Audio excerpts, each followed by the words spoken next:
I talk about weapons of mass distraction. Barack Obama has weapons of mass distraction. He's got a pretty wife, and he's got beautiful kids, and he's got a cute dog named Bo. And he loves to go on town hall meetings, and he loves to go on the Tonight Show and tell jokes, some of which backfire, and it's all cute. And while it's all happening, and he loves to pick March Madness winners, so everybody who plays college basketball, office pools, they all feel like he's one of them, town hall meetings, so he's one of them. What he's trying to do is he's trying to get you to be distracted, so you won't see that he's looking to unionize everything in America. He's looking to hire more government employees than any president in history. He wants to solve the depression. I don't think it's a recession, I think it's a depression. And he wants to solve it by hiring millions of new government employees, combined with giving out $125 billion. And it's not just that he wants to, he's doing it. $125 billion to every state in America, every state government, so they can keep from firing state government and local government employees. Because while the rest of us are losing our jobs left and right, 500,000 people a month or more, government is growing and no government employees are losing their job. Does anyone get the feeling we're getting fleeced here? Does anyone feel like we're getting screwed? Does anyone feel like taxpayers are in major trouble? Because here's the reality if you don't understand it. We've got this gigantic deficit, this gigantic debt.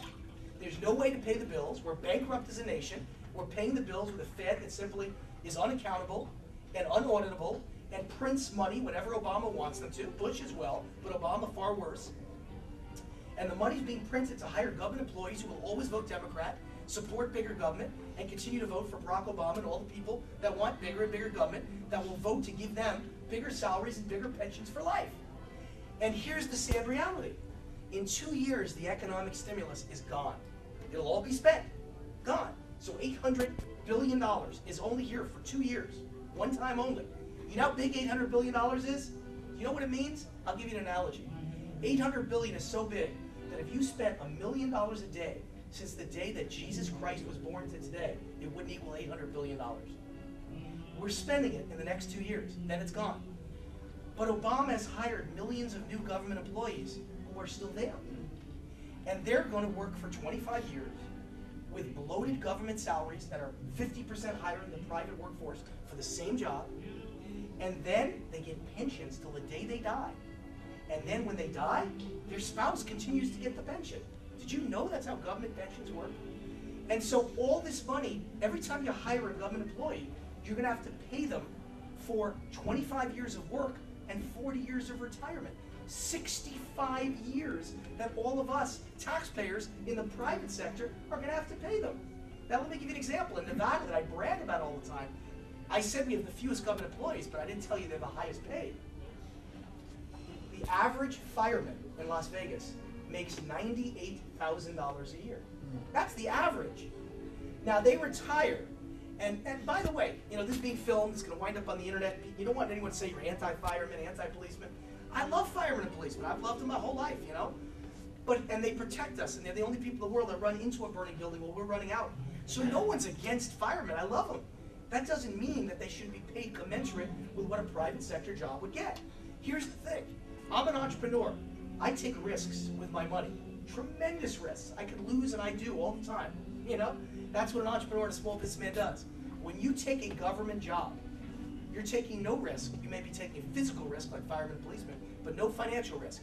You've got a set salary with set increases every year for the rest of your life. Guaranteed job for life.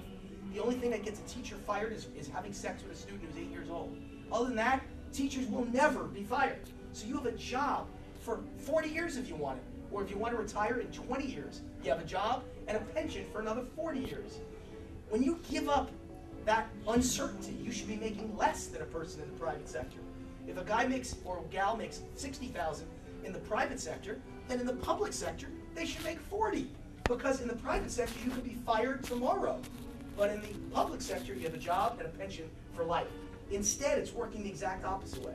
We're giving government employees the biggest salary, the biggest pension, and health care benefits for life that none of the rest of us get. And yet, they have a job for life that's guaranteed forever, and they take no risks with their own money. As I say in my new book coming out, the only exception I make to fighting all this, because we've got to fight it, this is the war we got to fight. Forget the Iraq war and the Afghanistan war. It's the war of the public sector against the privileged class in the public sector, against private sector employees. I think we need to form a private sector union. All of us need to get together and fight, because Obama likes unions so much. We need our own union. And the one exception I say in my book is policemen and firemen. If you're risking your life, you deserve a higher salary, and I'll go with that. But all the rest of them, no way. And pensions, even for policemen and firemen, got to be cut dramatically. They got to make their own contributions. Can't be us paying for all of the contribution. And here's a biggie: you got to make sure, mandatory, that government employees can't retire till they're 65 years old. You can't let someone retire in 25 years or 20 years when they start at the age of 21. You want people retiring at the age of 45 and 43 and living on a pension till they die? We can't allow it anymore. We got to change all the pension rules. So things like that have to happen. We have to change the rules so government employees can't game the system so that their pension is based on their last 3 years of work. And of course, they do huge overtime their last 3 years. So a fireman's average really isn't 98. It's probably more like 78. But in the last 3 years they're employed, they make $150,000 with overtime, so that they can retire on 80% of that for the rest of their life. Ladies and gentlemen, we can't afford it anymore. It's not a matter of saying firemen are bad. I love them. But we can't afford it. Aren't soldiers risking their lives? Do we pay every soldier $150,000 a year? No. They go to Iraq and they make $20,000 a year. You can't give everyone in the world a $150,000 a year salary. No safe paycheck every week, and no chance of losing a job for life. So these are the issues that are happening that you're not seeing while Obama is using his weapons of mass distraction. The fact is the debt is triple what it was when George Bush was president. The fact is the deficit is 4 times higher than the worst year under Bush. The fact is that the national debt is somewhere, no one's quite sure, depending on how many years out you want to project Social Security and Medicare, somewhere between $60 trillion and $100 trillion. And guess what, ladies and gentlemen? All the money made in the world each year is only about $60 trillion. The world GDP, $60 trillion. National debt, probably in the range of $100 trillion. So our national debt is almost twice all the world's money.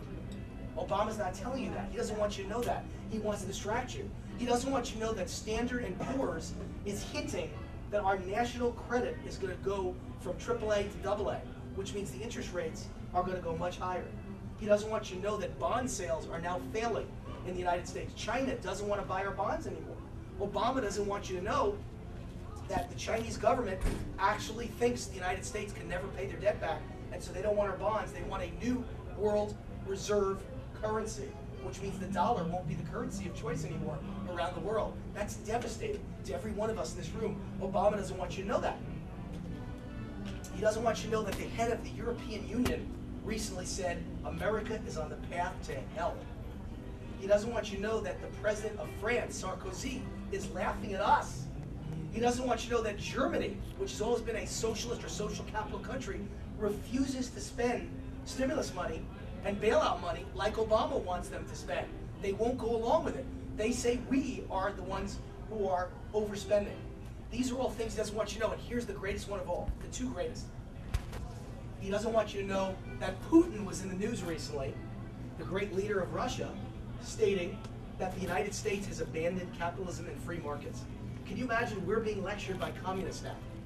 He doesn't want you to know that Hugo Chavez, a communist leader of Venezuela, recently said, with Obama's takeover of General Motors, it's very obvious that Obama is more communist than either me or Fidel.